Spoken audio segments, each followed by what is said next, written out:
2023 کے دوران یونان کے ساحل کے قریب 350 پاکستانیوں کو لے جانے والی کشتی الٹ گئی تھی، جسے بحر اوقیانوس کی سب سے ہلاکخیز واقعات میں شمار کیا جاتا ہے۔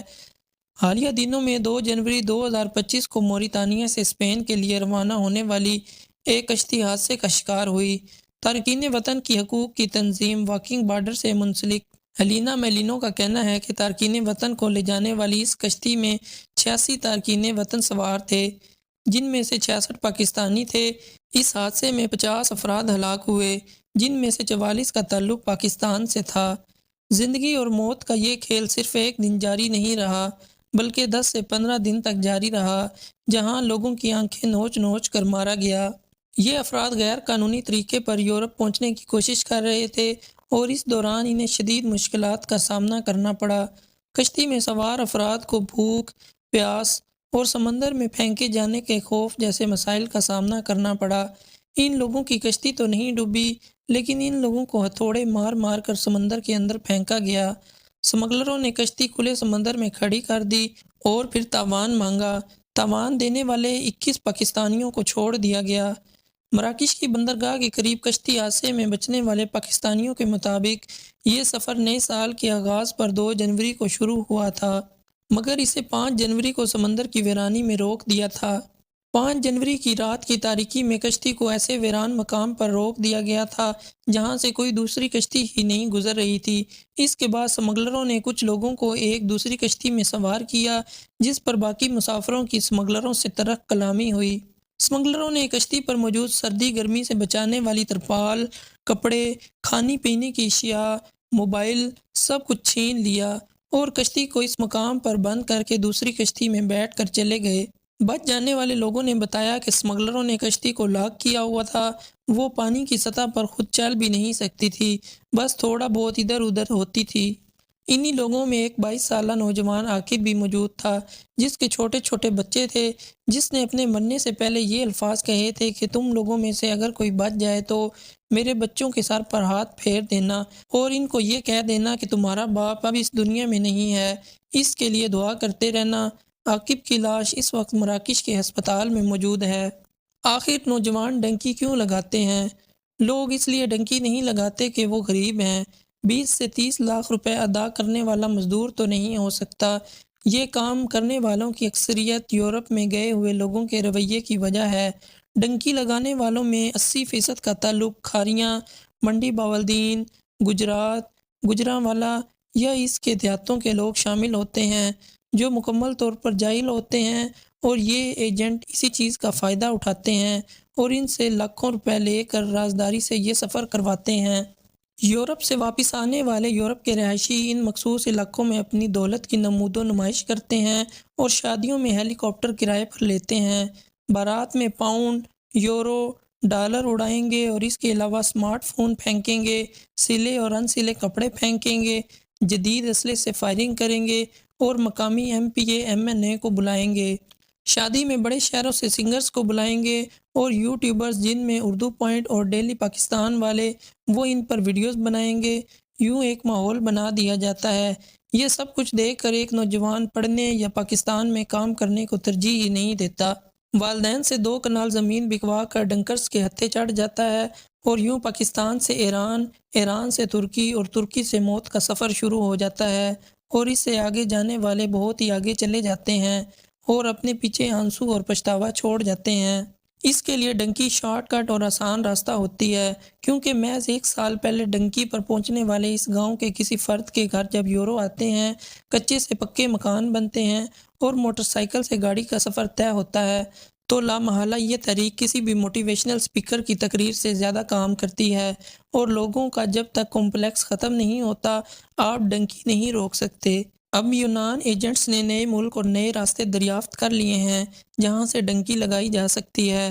ان ممالک میں اب لوگ پاکستان سے پہلے دبئی کا ویزا لگواتے ہیں، اس کے بعد لیبیا اور لیبیا سے آگے نکل جاتے ہیں۔ تعلیم، ہنر اور محنت کے ذریعے اپنے خواب پورے کیے جا سکتے ہیں۔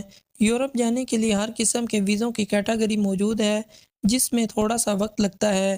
جتنے پیسے یہ لوگ ہتھیا لیتے ہیں، اتنے ہی پیسے یا اس سے تھوڑے سے زیادہ پیسے لیگل طریقے سے جانے میں لگتے ہیں۔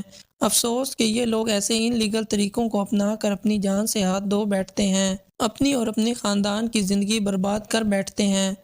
یہ ویڈیو لوگوں کو آگاہی دینے کے لیے بنائی گئی ہے کہ وہ ڈنکی لگانے کے غیر قانونی راستے کے خطرات کو سمجھیں اور بہتر راستہ اپنائیں۔ اگر آپ کو ہماری یہ ویڈیو پسند آئے تو ویڈیو کو لائک کریں اور اپنی قیمتی رائے کا اظہار کمنٹ سیکشن میں ضرور کریں۔ ویڈیو دیکھنے کا شکریہ۔